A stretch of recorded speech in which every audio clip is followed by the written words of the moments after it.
Olá, pessoal, começando mais um Conversando com Marga e hoje voltamos a conversar com Antônio Simeão, que além do fator suicídio conhece muitas outras coisas. A Antônio tem uma vivência muito grande, convive muito com pessoas, a sua especialização são pessoas e escolhemos hoje falar sobre a síndrome do ninho vazio. A síndrome do ninho vazio envolve muitas emoções, principalmente para quem sente isso. Então, Antônio, boa noite, tudo bom contigo? Boa noite, Marga, tudo bem com você? Obrigado, é uma honra, um prazer retornar ao seu programa. Eu me sinto muito em casa quando estou com você, discutindo assuntos que são emoções do dia a dia, né? Dentro da psique humana, o ser humano, ele precisa se autoconhecer. Quando o ser humano se autoconhece, tudo vai bem, né? E hoje nós vamos falar do terror de muitos pais, principalmente das mães, né? Que é a síndrome do ninho vazio. Por que Então tu aperte, acha? então vamos apertar os cintos, porque vai ser muito legal hoje. Então tá, vamos lá, vamos lá. Como é que tu se por que e como é que tu te aprofundou nesse tema, a síndrome do ninho vazio? E o que Sim, é em si? sim, é o correto. Eu trabalhei por mais de 19 anos numa instituição civil judaico-cristã e eu cuidava de crianças. Eu dava atendimento a crianças, pré-adolescentes, adolescentes e jovens, e, consequentemente, os seus pais juntos, né? Me cabia sobre as minhas responsabilidades muitas famílias. Hum, Então, muitas das vezes, de muitos assuntos de atendimentos, isso foi por 19 anos, né? A gente se uhum. defrontava com essa síndrome, né? Que é algo muito comum, né? No meio das famílias, certo? Então, quando os pais corriam até nós a fim de pedir um aconselhamento e até um tratamento, nós já tínhamos já um largo conhecimento, uma vasta experiência, e posso te dizer, em 19 anos, eu tenho muita história para contar dentro dessa emoção que é a síndrome do ninho vazio. Por que uma mãe começa a sentir isso? Por que a mãe começa a sentir essa falta? Pois quando nós falamos de síndrome do ninho vazio, nós temos que entender o que realmente é isso, né? Uhum, Síndrome, vamos começar explicando o que é uma síndrome. Síndrome é um conjunto de sentimentos, né? Um conjunto de sentimentos. O ninho é a família, é os filhos, é a casa, é o calor familiar e é vazio também. O que ocorre é que todos os pais, eu sou pai de 3 filhos, né? E eu já passei por essa síndrome também, eu já vivi isso, e no Discord eu conto a minha experiência própria, e eu digo para você que nenhum pai escapa, nenhum pai, principalmente a mãe. Muito embora que eu também tenha uma única experiência de um pai que praticamente morreu de saudade por causa do filho. A mãe, então, não tanto, mas o pai, enfim, e chegou a morrer mesmo, de saudade. Porque assim, a saudade é algo que todos nós, pais, vamos sentir. Todas as pessoas normais, comuns, sentem saudade, né? Só que a saudade ela tem um tempo de validade.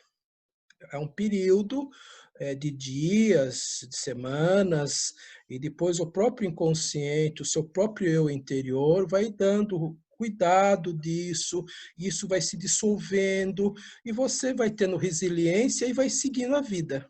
uhum. Quando a saudade ela é muito duradoura, ela deixa de ser natural e normal e se transforma em patológico, ela vira uma doença, Ah, caminhando para uma depressão, certo? E aí, nesse instante, que mora o perigo, que mora o perigo, né? Então, quando um pai, uma mãe, no caso, que a maioria das vezes, 90% são as mães, quando elas percebem que é uma fase normal, porque eu conheci um sábio que dizia assim: os filhos nunca são nossos, os filhos são uhum. emprestados. nós somos os seus gestores, nós somos os seus mordomos. E por ironia da vida, né, Marga? Um pai, uma mãe, dedica toda a sua vida a um filho, a uma construção de valores, a uma construção social, espiritual e profissional. Chega aquele dia fatal de o filho olhar para você e dizer assim: papai, mamãe, chegou a hora de eu bater minhas asas e voar. E aí entra a contradição. Todo aquele tempo, de todo aquele investimento, de todo aquele trabalho, você não quer permitir, você não quer aceitar. E é aí que mora um perigo. Por isso que esse teu tema que você escolheu hoje é muito importante. É muito importante se discutir. Uhum. Tem alguma história, assim, nesse tempo que tu trabalhou com esse pessoal, que tu achou interessante, que tu poderia contar para Vários. nós?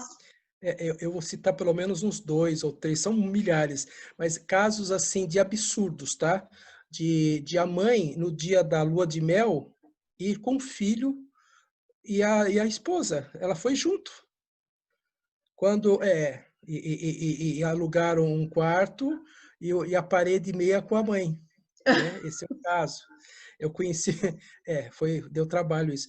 Eu conheci um outro caso, por exemplo, que na hora que o juiz de paz perguntou, há alguém aqui que se sente impedido que esse evento, essa cerimônia não ocorra, fale agora ou se cale para sempre. Quem gritou: eu não quero meu filho casado? A mãe, né?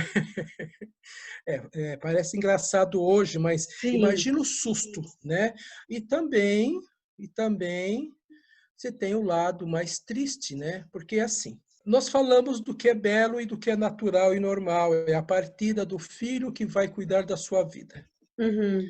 E nós então agora temos que olhar à distância e entender que o nosso período para aquele cuidado terminou. Esse é o lado bacana e bonito.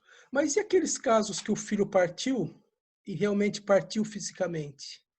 Que aí Sim, você já é não bem tem mais um pior, né? ninho vazio, ele já vai se transformar para o luto. Eu conheci o caso desse senhor, que ele tinha um filho mais jovem, e esse filho, numa discussão que ele teve, o menino saiu triste com o pai ficou triste com o filho, uma briga normal de pai e filho, e o menino, quando voltou, ele voltou dentro de um caixão.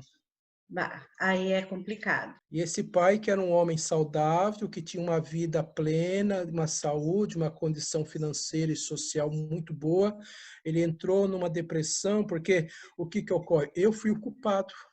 Aí a primeira coisa que vem à mente é o sentimento da culpa, né? Aí já Isso vira uma corrói, né? neurose. E aí isso corrói. E essa pessoa foi definhando, definhando, definhando, e aí ele sofreu de efeitos psicossomáticos, surgiu nele, ele abriu um gatilho para o mal de Parkinson, depois do Parkinson entrou o Alzheimer, depois do Alzheimer entrou o câncer, e aí, por final, um caixão. Meu Deus. E como é Eu que, acompanhei bem. e como é que vocês trabalhavam nessa entidade que você estava? Como é que vocês trabalhavam com esses pais que sofriam dessa síndrome? Como é que vocês ajudavam eles? Olha, Marga, a ferramenta é única. É a comunicação, a orientação, a compreensão, né, do desenvolvimento psicológico dos filhos e dos próprios pais. Não é? Não existe uma fórmula exata.